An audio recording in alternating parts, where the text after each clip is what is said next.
Charles Kuralt had a knack for reminding America of its human side. The CBS newsman died Friday in New York, but left his road trip tales as a legacy. A CBS icon for 37 years, dead at the age of 62. For decades, America saw Charles Kuralt as the man who found beauty in ordinary lives.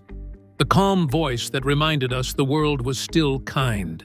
People who come from towns where the streets are named Oak or Maple or Main are always disturbed by the cold, anonymous sound of New York street names. 117th Street is just a line on the crosstown grid of Manhattan. But behind that warm smile and trusted tone was a secret that would have shattered everything he built. After his death, a single letter surfaced, unlocking a story more shocking than any he ever told on television. Who was the real Charles Kuralt, the nation's storyteller, or the man who lived two lives no one saw coming? Roots of a reporter. Long before Charles Kuralt became America's trusted voice, he was just a barefoot boy running through the tobacco fields of rural North Carolina. His story didn't start with cameras or studios. It began with wood stoves, hand pumps, and a house without electricity. Born in 1934 at a small hospital in Wilmington, he was carried home to his grandparents' 100-acre farm in Onslow County, where simplicity ruled. They drank water from a gourd on the porch, and every chore was done by hand. But even as a child, Kuralt saw beauty where others saw hardship. He made kites out of old newspapers and paste, tied them with tobacco string, and flew them so high that he joked God could read the headlines. That mix of humor, imagination, and observation would follow him all his life. His early world was one of motion. His father, Wallace, worked in social services, and the family moved constantly. Washington, Steedman, Atlanta, then finally Charlotte. Each move expanded young Charles's view of people, poverty, and resilience. The Great Depression had left scars, and he saw how ordinary families found dignity in the smallest victories. He learned early that every person had a story. That belief would later become the soul of On the Road. At just 14, Charles began to make his mark.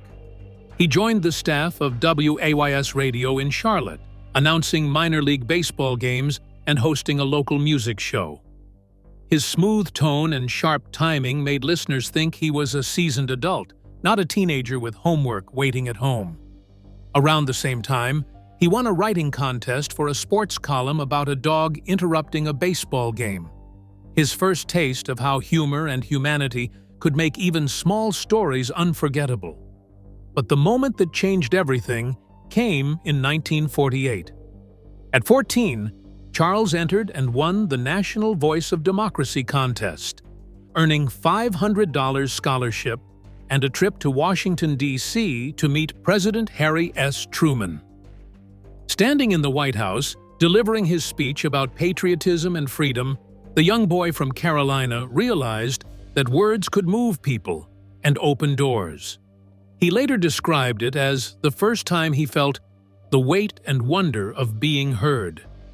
Even while excelling in school, his experiences in the segregated South went into the making of his moral compass.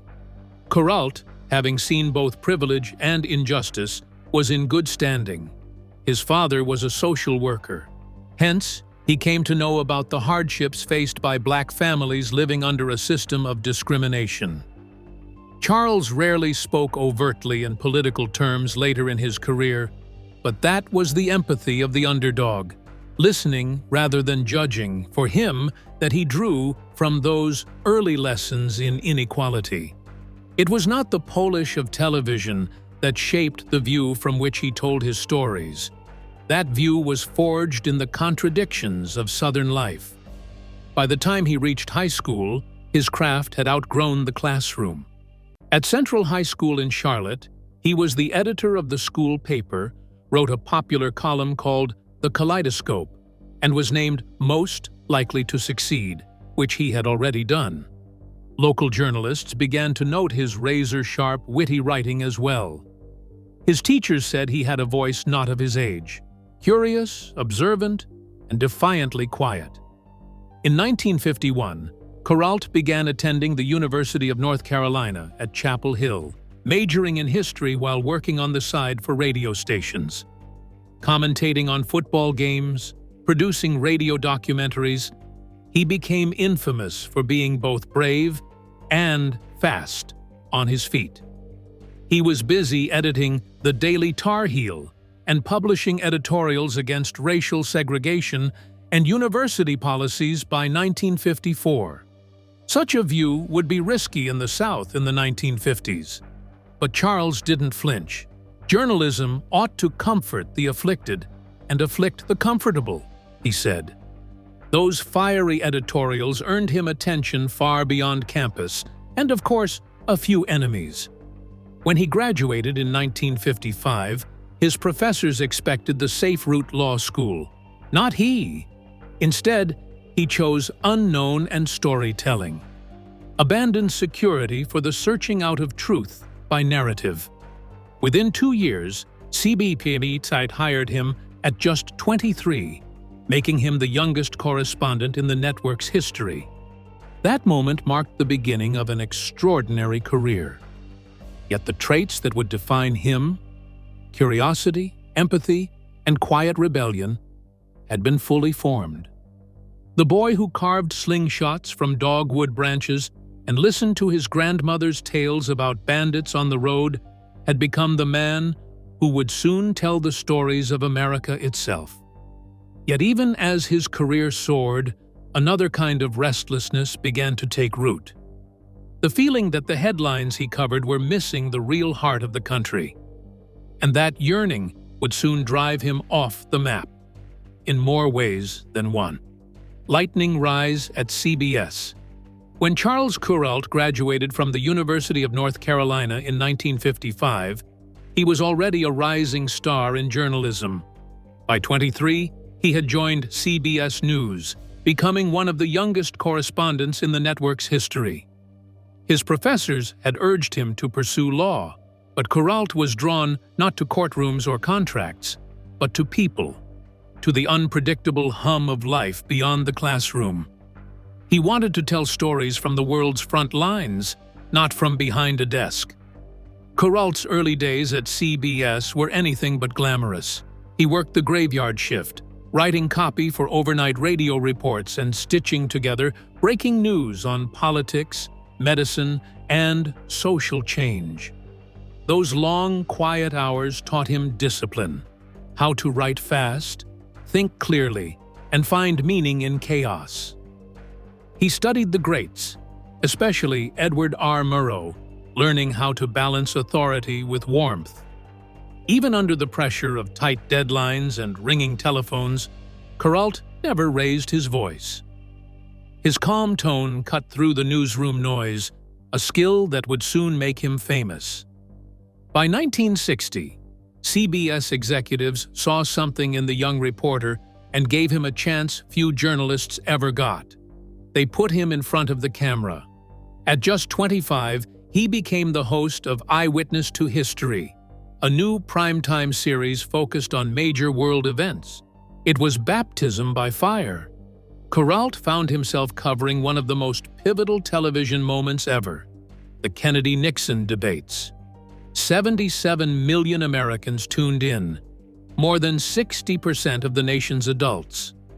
While others on screen performed for attention, Kuralt did something different. He simply spoke to the camera as if he were talking to one person. Reviewers noticed. Variety called him young, composed, and real, a rare face that speaks with honesty. After that documentary became a hit, it seems his fortunes rose. Eyewitness really set him on the overseas track. In 1961, CBS appointed him Latin American correspondent for the network, covering 23 Spanish-American nations. He was therefore in Argentina to report on a revolution, in Brazil for student protests, and to witness the Cuban Missile Crisis unfold. Danger became almost routine. Kuralt once filed his story in a hotel bathroom, trying to muffle the sound of gunfire coming from outside.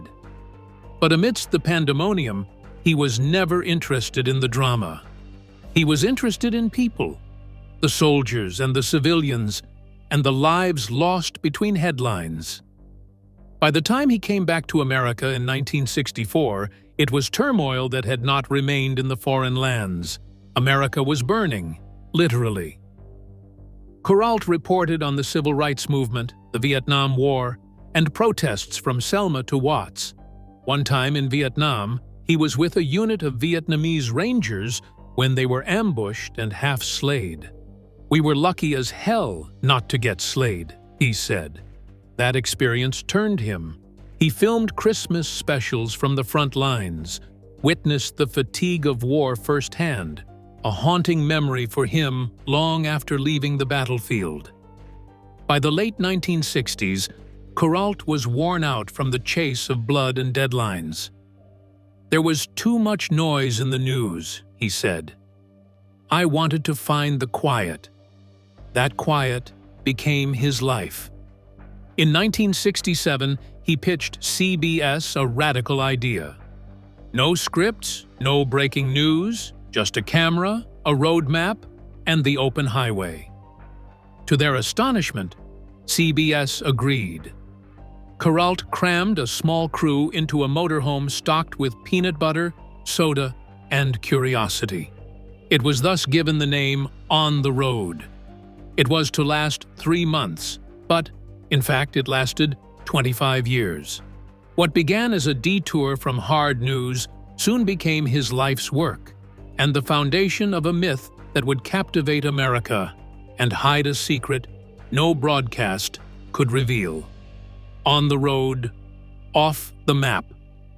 When Charles Kuralt pulled out of the CBS parking lot in a battered motorhome in the fall of 1967, he wasn't chasing fame.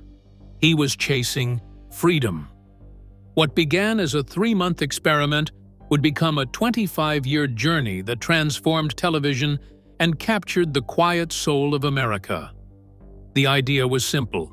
No scripts, no deadlines, no politics. Just the open road and the people who lived along it. CBS executives didn't expect much. News was dominated by war, assassinations, and political scandals. Kuralt wanted to show something different. Life as it really was between the headlines. So he and his cameraman, Isidore Bleckman, set out with little more than curiosity, a roadmap, and a second-hand motorhome whose fridge barely worked. They avoided interstates on purpose. "Highways," Kuralt said, "let you drive coast to coast without seeing anything." Instead, they drifted down forgotten roads, sleeping in motels, with flickering neon signs, or in the van itself, eating peanut butter sandwiches and chasing stories that weren't really stories at all, just moments. The first On the Road segment aired on October 27, 1967. It featured a Vermont couple, George and June Butler, who made maple syrup by hand. For a few minutes, viewers saw not tragedy or violence, but simple joy, the smell of sap boiling, and 2 people proud of their craft. The reaction was overwhelming. In an era of nightly war footage, Kuralt had given America something radical: peace. By the next year, he had driven more than 50,000 miles. He met a 99-year-old bricklayer in Iowa, a woman who built a home from beer bottles, and a man who'd collected seashells every day for 50 years. None of them was famous, but each represented something quietly heroic. Time magazine called the series 2-minute ceasefires, brief respites from a world in turmoil. It was not so much Kuralt's questions, it was his ability to listen. He doesn't chase headlines, but the essence of humanity. He asked about pride and love and perseverance. Suddenly, the human beings being addressed would open up to him as if to an old friend. all the regular things came together with his slow, hypnotic narration. Small towns and simple lives became the icons of hope through him. Through time, On the Road had almost become a national ritual. Kuralt and his crew traveled through 6 motorhomes. They filmed perhaps 600 segments in 48 states, sharing dinners and campfires with folks from all walks of life, from kitchen tables to local fairs. The stories they told were of jugglers and miners, big dreams and hopes, of everyone television had left behind until he made them realize they mattered. But the highway was not without cost. Every mile pulled him farther from home and left his wife, Suzanne "Pete Baird, behind. He missed birthdays and anniversaries, ordinary life. The one thing that made him America's storyteller was that it made him a stranger in his own home. Kuralt later admitted that the road was his best friend and worst habit, where admiration replaced intimacy, where he could keep moving without stopping too long to confront himself. By the mid-1970s, On the Road had legitimate status. Charles Kuralt was awarded several Peabody Awards and secured a space in the heart of every American. While showing the world the beauty in small-town honesty, he was living out the secret that contradicted everything he had ever stood for. Somewhere amidst that long stretch of highway, Charles Kuralt found a lot more than stories. He found someone who would forever change his own story. One summer in Reno, a chance meeting would turn the man who revealed America's heartland into the keeper of a secret that would follow him to his grave. The secret romance. By the late 1960s, Charles Kuralt was one of America's most trusted voices, a man whose gentle tone and calm storytelling reminded millions of viewers that kindness still existed in the world. But while he roamed the back roads searching for decency and truth, his own life was quietly pulling in 2 directions. Behind the comforting image of On the Road was a secret that even his closest friends didn't suspect. The turning point came in 1968, in Reno, Nevada. Kuralt was covering a story during one of the most turbulent years in American history. The Vietnam War was raging, and the nation was reeling from the assassinations of Martin Luther King Jr. and Robert Kennedy. In the midst of that chaos, he met Patricia Shannon, a divorced mother of 3, known for her work in local community projects. Their connection was instant and undeniable. The next day, he showed up at her door with 3 dozen roses. They spent the evening talking in a motel lounge, not as reporter and source, but as 2 lonely people who found a rare understanding in each other. By the following year, their friendship had deepened into a secret relationship. Kuralt helped Patricia through her divorce and quietly moved her and her children closer to him. First to New York, then to Colorado. To his wife, Suzanne "Pete Baird, he was simply a dedicated journalist who was constantly on assignment. But those assignments became cover stories. For the next 29 years, Kuralt lived 2 lives, one built on trust, the other on secrecy. There was a deep affection from him towards Patricia. He paid most of her bills, sponsored her education, and assisted in her landscaping business, sending her more than $600,000 over the years, the equivalent of over $4 million today. He addressed letters to her children as Pop, sent birthday gifts, and paid for college tuition. He taught her son how to drive and bought him his first baseball glove. He treated Patricia's kids as if they were his own. He would call Patricia almost every night, wherever he was filming around the globe, repeatedly ending each call with a soft promise that he'd be back home with her soon. Each September, Kuralt disappeared from public view for his fishing trips. His wife assumed these were intermissions from the demanding travel of On the Road and Sunday Morning. Instead, he spent them with Patricia in the Montana valleys, where he had begun to buy land along the Big Hole River. He told Petey that it was a writing retreat, a business investment. For Patricia, it was their home, closed world away from the cameras and the deadlines. There was a way of living for him that was secretive, yet calculated, almost to the point of being disciplined. He maintained alternate accounts, put expenses under false labels, and arranged his schedules to the extent that no overlap could ever pass. All the while, his charm and professionalism pulled a kind veil over any raised eyebrows. Colleagues spoke of him in terms of integrity. The public saw him as America's moral voice. To Petey, he was a hard-working husband. To Patricia, he was the man who had built her a life in the shadows. For almost 30 years, he has been getting away with this act. Uncommonly, secrets have a tendency to come to the limelight in any case. Over the years, that Montana property became an eternal monument to the truth he could never speak. And in the end, it was not love that unmasked Charles Kuralt's double life. It was the land that he promised to a woman who was never meant to exist. When illness came for him in 1997, one final letter, written in shaky handwriting from a hospital bed, would tear apart the image he spent a lifetime building. Montana, the hidden acreage. In the wide, lonely beauty of Montana's Big Hole Valley, Charles Kuralt discovered the only place where he could truly vanish. The land stretched for miles beneath snow-dusted peaks, bordered by rivers and silence. To outsiders, it was just another piece of the American wilderness, rugged, remote, and forgettable. But to Kuralt and Patricia Shannon, it was something entirely different. A secret haven built on affection, trust, and deception.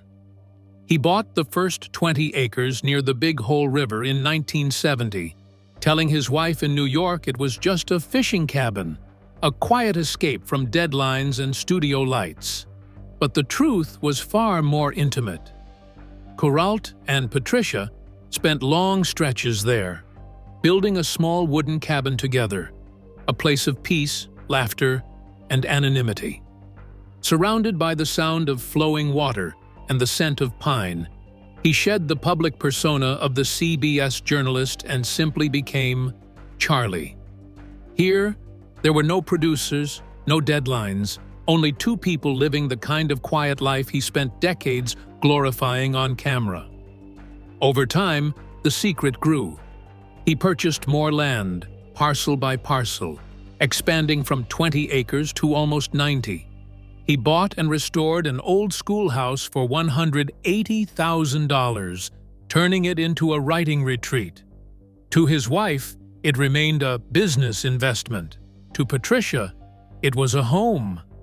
It was the one place he didn't have to perform, where he could read by the fire or fish in the river without being recognized. The same man who filmed America's simplest joys was secretly building one of his own. A familiar rhythm followed each of these October trips. Fairly in September, Kuralt would disappear from view. He'd say he was on the road for CBS or attending some writer's retreat. His travels were nothing of the sort. He was in Montana with Patricia, chopping wood, fixing fences with her, and quietly watching the changes in seasons. Often her children would join them. They looked upon him not as a TV legend, but as a father figure who taught them how to drive, who closed his letters with pop, who remembered birthdays and graduated. Through it all, Kuralt painstakingly nurtured the illusion. From a tax perspective, his business interests would cover property taxes and repairs, strictly separating this life from the one he conducted in Manhattan. To his friends, he was the workaholic journalist, trying to finish this assignment and that. For Patricia, he was the one she was supposed to grow old with. That irony was sickeningly painful. America's purveyor of truth had built his private paradise on secrecy. However, this inevitable time had caught up with him in 1997.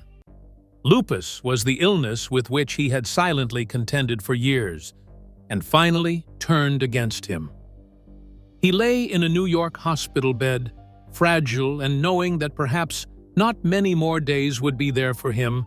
Kuralt penned one final letter to Patricia to say, "I'll have to send the lawyer to the hospital to make sure you inherit the rest of the place in MT if it comes to that." The message was tender, almost routine, but was destined to ignite a storm. 16 days later, on July 4th, 1997, Kuralt passed away. His funeral meant a commemoration of the man as a national treasure by the outside world. The moment of change was when Patricia came into the picture with that letter. The truth was revealed to his wife of 35 years, Suzanne P.T. Baird, that the Montana refuge, which she had thought belonged to the man, was really in a quarrel of another life. This soil that used to mean freedom became evidence Placid Meadow converted to a legal exhibit. And now, out of that hidden acreage, it was finally revealed that which secret was carefully kept by Charles Kuralt. When the court opened that letter, the world finally saw what Charles Kuralt had spent a lifetime hiding, and the fight over the Montana land was only the beginning. The letter that broke silence. When Charles Kuralt died on July 4th, 1997, America mourned a man they thought they knew. The on-the-road storyteller, the calm voice that celebrated kindness and small-town life, was remembered as a symbol of decency, but within days, that image began to crumble. A single letter, written in shaky handwriting just 2 weeks before his death, would shatter the illusion of the nation's most trusted journalist. It turned a beloved legacy into one of broadcasting's most personal scandals. It began quietly. At his New York funeral, while friends and family gathered to honor his memory, a woman named Patricia Shannon arrived holding a sealed envelope addressed in Kuralt's familiar scrawl. Inside was a short note written from his hospital bed. "I'll have the lawyer visit the hospital to be sure you inherit the rest of the place in MT if it comes to that." Just 29 words, but they upended everything. The letter made clear that Kuralt wanted Patricia, not his wife of 35 years, Suzanne P.T. Baird, to inherit his Montana property. This wasn't a business detail or a favor. It was proof of a secret life he had managed to hide for nearly 3 decades. For P.T., the shock was crushing. She had balanced his finances, hosted CBS colleagues, and endured long absences, believing he was simply out gathering stories. But standing at his funeral, surrounded by cameras and mourners, she discovered her husband had another home, another family, and another identity. Kuralt had built a parallel world in Montana, buying land, raising Patricia's children as his own, and signing letters to them as Pop. What followed was one of journalism's strangest inheritance battles. That small handwritten note, unsigned by witnesses, ignited a years-long legal war. Patricia Shannon insisted the letter was Kuralt's final will. His wife and daughters called it nothing more than a personal message. The courts became a stage for a story even Kuralt could never have crafted. A collision of love, deception, and legacy. Reporters who used to praise him now chronicle his undoing. Sunday morning on CBS will always conflict with the fact that that wholesome icon lived a double life. Most of the $600,000 in secret payments and property sales were forged into transfers between them, along with letters that blurred the line between love and bookkeeping over decades. Patricia testified with calmness. She explained to the judge how Kuralt, had been the one to guide her children towards education and busy him telephone them every single night he was capable of doing. She even read one such poem that he had assured her that Christmas, with haunting words like, "My life." For her, it was worship. For Petey's attorneys, it was evidence of trickery. In fact, the Montana Supreme Court found in 2000 that the judges accepted it as a valid holographic will and thus made it Patricia's ownership of the 90 acres of Montana ground. The estate was liable for taxes of close to $350,000 on property it no longer held. The estate leaves grief to Kuralt's daughters, but a legacy stained with contradiction. The once charitable press became unforgiving. The headlines said, "America's Secret." Charm and warmth were quickly redefined as weapons of concealment. But the scandal was human to the core. It was a letter not just detailing an affair, but laying bare a man torn between public virtue and personal desire. But even after the courts had ruled and the truth was out, one final question remained. How much of the man America adored was real, and how much was simply the story he chose to tell? Legacy with two shadows. When the final ruling came down in 2000, Patricia Shannon walked away with the Montana property Charles Kuralt had promised her.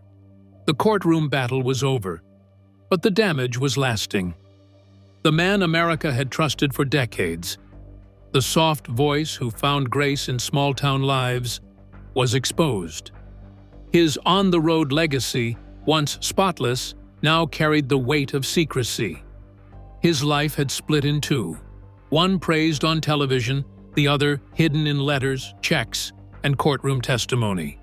For the first time, the public saw not the saintly storyteller, but the flawed man behind the camera. Kuralt's double life forced a reckoning about truth and image. How could the man who gave America its moral compass betray the people closest to him? The question haunted those who had admired him. He had embodied sincerity itself, speaking every week about decency, courage, and integrity. His voice wasn't just familiar, it was trusted. Yet behind that warmth was a life built on silence and contradiction. Reconciling the two Charles Kuralts proved difficult. To admirers, he remained a national treasure whose storytelling still outshone his mistakes. To others, the secret felt like betrayal, not just to his wife, but to millions who believed his work reflected the man. Even his colleagues at CBS were divided. Some saw him as a kind soul caught in a lifelong conflict. Others admitted they no longer recognized the man they had worked beside. But time did soften the scandal, and years went on to return the focus to the stories, hundreds of moments captured in the heart of the nation. Kuralt's genius was simple: to see greatness in the mundane. This changed journalism forever, with the simple yet fantastic idea of seeing small-town lives as reflections of humanity.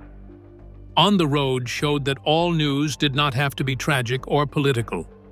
He gave airtime to forgotten voices, teachers, farmers, dreamers, and craftsmen, and reminded America of its better self. His later creation, CBS Sunday Morning, carried that same quiet rhythm. Under Kuralt's guidance, it became television's peaceful refuge as the world outside grew increasingly noisy. The program received numerous Peabody Awards while attracting an audience that valued reflection rather than spectacle. His work stands as a benchmark in journalism empathy. None of his flaws could destroy the art of his storytelling. Still, Kuralt's life provides an example of a cautionary tale. For the same reason that he was a great traveler, the craving for freedom and company, and the need to escape his life, in a very peculiar way, became a life of contradiction. There is an absence of arrogance in his final letters, only sheer tiredness. The road teaches you to love everything and everyone from a distance, he wrote. Maybe that distance lay at the core of who he was. A man capable of deep love, yet never really belonging to a place or anyone. Today, Charles Kuralt's legacy exists dually: truth and tenderness. He is remembered both as the one who showed America its heart and the one who kept his own heart carefully hidden. His stories are still seen, his words comfort, but to those who know the full story, they ring with quiet irony. If this story surprised you, tell us how. Do you separate the work from the man? Or does the secret life change the lens? Like, comment, and subscribe for more deep dives into the lives behind the legends. And tap the next video on your screen for another untold chapter of American media history.